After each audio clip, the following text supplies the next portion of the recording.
Gachibowli police station వద్ద మాజీ మంత్రి హరీష్ రావు మాట్లాడుతున్నారు. ఇప్పుడు లైవ్ చూద్దాం. ఇలా రాహుల్ గాంధీ గారు పెద్ద పెద్ద మాటలు మాట్లాడుతుండు. నన్ను ఎందుకు పోనీయరు అని చెప్పి మొన్న ఈ మధ్య నేను ప్రతిపక్ష నాయకుడిని నన్ను ఏ రకంగా అరెస్ట్ చేస్తారు అని రాహుల్ గాంధీ గారు మాట్లాడుతున్నారు. నేను అడుగుతున్న రాహుల్ గాంధీ గారు, ముందు నీ ముఖ్యమంత్రిని అడుగు. ఈ రాష్ట్రంలో ప్రతిపక్ష నాయకుడిగా ఉన్న మధుసూదనాచారి గారు లగచెర్లకు వెళ్లారు. ఆయనను ఎందుకు అరెస్ట్ చేశారు? అర్ధరాత్రి పూట లగచెర్లలో మహిళల గొంతు మీద కాళ్ళు పెట్టి వాళ్ళ భర్తలను పిల్లల్ని నువ్వు అరెస్ట్ చేస్తే ఆ కుటుంబాలను పరామర్శించడానికి వాళ్ళకి ధైర్యం చెప్పడానికి ప్రతిపక్ష నాయకుడిగా మధుసూదనాచారి గారు వెళ్తుంటే ఆయనను అరెస్ట్ చేశారు కదా. ప్రజా సంఘాలు POW సంజయ్ గారు వారి సభ్యులందరినీ కూడా నడి రోడ్డు మీద బట్టలు చింపి వాళ్ళు అరెస్ట్ చేశారు కదా. అసలు ప్రజాస్వామ్యం ఎక్కడుంది? రాహుల్ గాంధీ గారు రాజ్యాంగం గురించి ప్రజాస్వామ్యం గురించి మాట్లాడాలంటే ముందు మీరు రేవంత్ రెడ్డిని చక్కగా చేయి, ఆయనకు ఆదేశాలు ఇ, లేదా ఆయన నీకు విరకపోతే ఆయనను తొలగించు. ఇలా అర్థమవుతుంది, రేవంత్ రెడ్డి ఫ్రస్ట్రేషన్ కూడా అర్థమవుతుంది. ఢిల్లీకి పోతే రాహుల్ గాంధీ అపాయింట్మెంట్ దొరకలేదు. ఈ మధ్య 5 ట్రిప్పులు 6 ట్రిప్పులు కొట్టినా ఢిల్లీలో రాహుల్ గాంధీ అపాయింట్మెంట్ దొరకలేదు. ఎవడు కుర్చీ గుంజుకుంటాడో అనేటువంటి ఫ్రస్ట్రేషన్ లో ఉంది. మంత్రులు ఎవరు ఆయన మాటింటున్నటువంటి పరిస్థితి లేదు. అంత ఆగమాగం. ఆ ఫ్రస్ట్రేషన్ అంతా, ఆ ఫ్రస్ట్రేషన్ లో ఒక సాడిస్టిక్ ప్రెషర్ లో ఇవాళ పాలన కొనసాగిస్తున్నాడు. ఆయన ప్రజలకు ప్రభుత్వం పాలన మీద దృష్టి లేదు. ఎంతసేపు ఎక్కడ డబ్బులు సంపాదించాలి, ఎక్కడ ప్రతిపక్షాల మీద అక్రమ కేసులు పెట్టాలి, ఎక్కడ ప్రతిపక్షాలను వేధించాలి, దీని మీద ఇవాళ రేవంత్ రెడ్డి గారు పనిచేస్తున్నారు తప్ప అసలు పాలన ఇవాళ గాలికి వదిలేసిండ్రు. నీ ఏడాది పాలనలో ఏ వర్గం బాగుపడ్డది రేవంత్ రెడ్డి గారు? మహిళలకు నువ్వేమన్నా చేసినవా? మహిళలకు 1,00,000 కోట్ల వడ్డీలను రుణం అన్నావు, అది బోగస్. కేసీఆర్ గారు ఇచ్చిన 5 లక్షల రూపాయలకే వడ్డీ లేని రుణం ఈ రోజు ఈ రాష్ట్రంలో వర్తిస్తుంది. నీ 1,00,000 కోట్ల వడ్డీ లేని రుణం బోగస్. మహిళలకు నువ్వు చెప్పినటువంటి మహాలక్ష్మి బోగస్.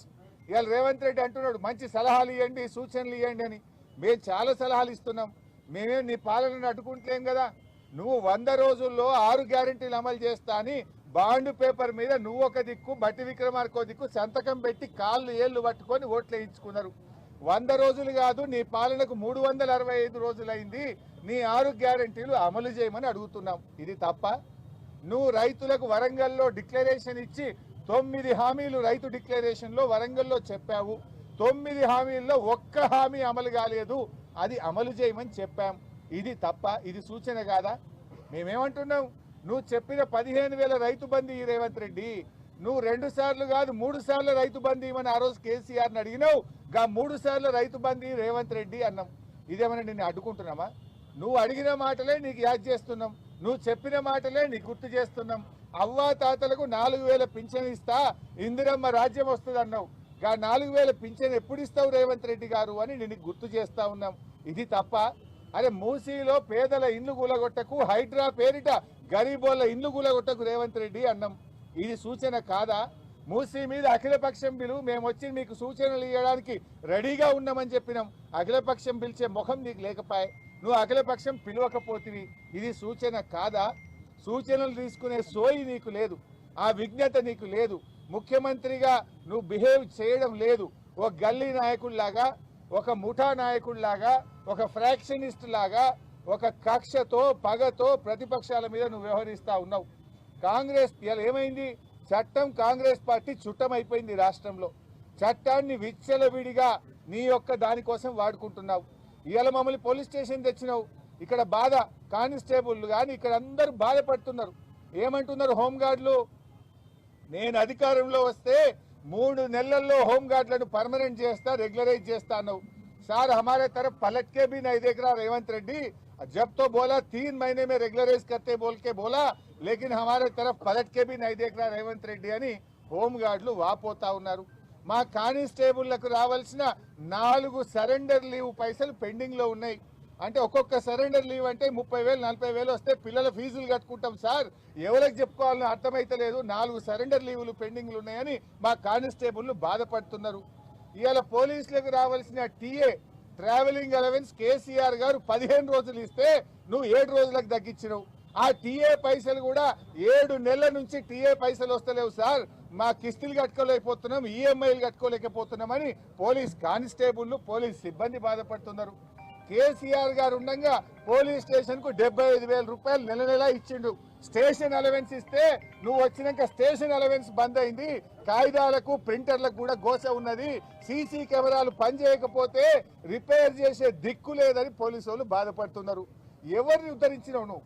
పోలీస్ స్టేషన్కి వస్తే కూడా ప్రజలు ప్రతిపక్షానికి బాధలు చెప్పుకునే పరిస్థితి వచ్చింది.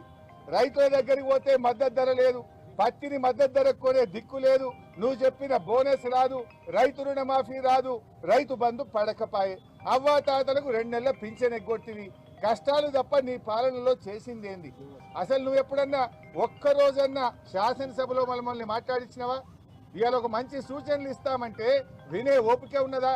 నేను రేవంత్ రెడ్డిని అడుగుతున్నా, నువ్వు ఏడాదిగా ఎన్నో ఉపన్యాసాలు చేసినావు. ఏ ఉపన్యాసంలోనైనా కేసీఆర్ పేరెత్తకుండా నువ్వు స్పీచ్ ఇచ్చినావే? ఒక ముఖ్యమంత్రిగా ప్రజల గురించో, ఒక పాలసీ గురించో, ఒక అభివృద్ధి గురించో ఎప్పుడన్నా మాట్లాడినావా? నువ్వు నోరెత్తితే పేగులు మెడలేసుక తిరుగుతా, గోటీలాడతా, లాగుల తొండలు జొర్రగొడతా, పిచ్చి బూతులు తప్పని ఒక చక్కటి మాట మాట్లాడినావా? కేసీఆర్ పేరెత్తకుండా నువ్వేనా ఉపన్యాసం ఇచ్చినావా? నీ నిద్రల కళలు కూడా నీ కేసీఆర్ కనబడుతున్నాడు.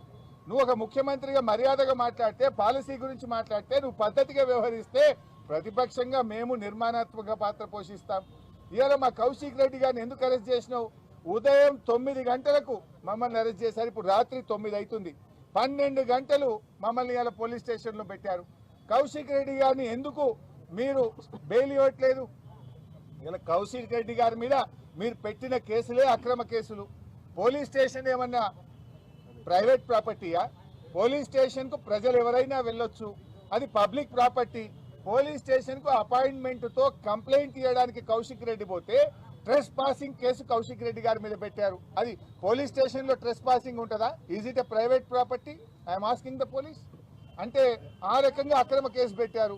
ఉదయం ఇంట్లో చెరబడి తలుపులు పగలగొట్టి కుటుంబ సభ్యులను కూడా భయభ్రాంతులకు గురి చేసి మా కౌశిక్ రెడ్డి గారిని అరెస్ట్ చేశారు. మరి కౌశిక్ రెడ్డిని అరెస్ట్ చేస్తే 12 గంటల నుంచి ఎందుకు బెయిల్ ఇవ్వరు? మెజిస్ట్రేట్ గారి ముందు ప్రొడ్యూస్ చేయరు. అంటే అర్ధరాత్రి దొంగరాత్రి తీసుకుపోతారా? 12 గంటలు బంజారా హిల్స్ పోలీస్ స్టేషన్ లో కౌశిక్ రెడ్డిని ఎందుకు నిర్బంధించారు?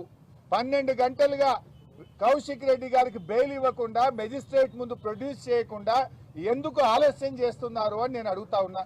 Hyderabad police commissioner CV Anand కావచ్చు, ఇవాళ డీజీపీ గారు సమాధానం చెప్పాలి. Why are you keeping him in custody? 12 గంటలు పెట్టినావు, ఏ రాత్రి తీసుకుపోతావు?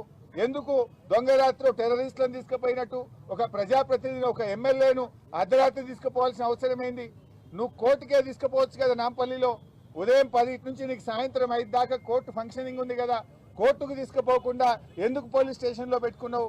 అంటే నీకు ఏ సెక్షన్లు పెట్టాలనో ఇంకా రేవంత్ రెడ్డి చెప్పలేదా? గాంధీ భవన్కి వెళ్ళి మీకు ఇన్స్ట్రక్షన్స్ ఇంకా రాలేదా? ఈ రాత్రిపూట దొంగ సెక్షన్లు ఇంకెన్ని మార్చడానికి కుట్రలు చేస్తున్నారా? ఏందో ఎఫ్ఐఆర్లు మారుస్తారా మీరు? ఇది ఎక్కడి న్యాయం అని మేము అడుగుతా ఉన్నాం. 12 గంటల టైం సరిపోదా? మీరు వారిని మెజిస్ట్రేట్ ముందు ప్రొడ్యూస్ చేయడానికి 12 గంటల సమయం మీకు సరిపోవడం లేదా అని అడుగుతా ఉన్నా. అంటే మొత్తంగా ఈ ప్రజా పాలన అంతా కూడా రాక్షస పాలన, పోలీస్ పాలన, పీడిత పాలనగా నీ పాలన కొనసాగుతా ఉంది. ఇప్పటికైనా బేషరతుగా ఇవాళ రాష్ట్ర వ్యాప్తంగా కూడా వందలాది వేలాది మంది బీఆర్ఎస్ కార్యకర్తల్ని అనేక పోలీస్ స్టేషన్లలో అరెస్ట్ చేసి పోలీస్ స్టేషన్లో ఇంకా కూడా పెట్టుకున్నారు. మహిళల్ని కూడా పెట్టుకున్నారు. మహిళా ప్రజాప్రతినిధుల్ని కూడా పోలీస్ స్టేషన్లో పెట్టి ఇబ్బంది పెడతా ఉన్నారు. బేషరతుగా రాష్ట్ర వ్యాప్తంగా ఎక్కడెక్కడైతే మా బీఆర్ఎస్ కార్యకర్తల్ని, నాయకులను అరెస్ట్ చేశారో వాళ్ళందరినీ వెంటనే విడుదల చేయాలని చెప్పి కూడా బీఆర్ఎస్ పార్టీ తరఫున మేము డిమాండ్ చేస్తా ఉన్నాం.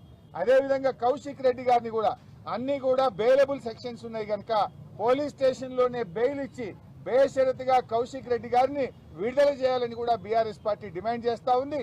పోలీసులు కూడా చట్టానికి లోబడి పనిచేయాలి తప్ప రేవంత్ రెడ్డి ఇచ్చే మాటలకు కాదు, మీరు రాజ్యాంగానికి, చట్టానికి లోబడి పనిచేయాలని చెప్పి పోలీస్ అధికారులందరినీ కూడా మేము కోరుకుంటా ఉన్నాం. Thank you.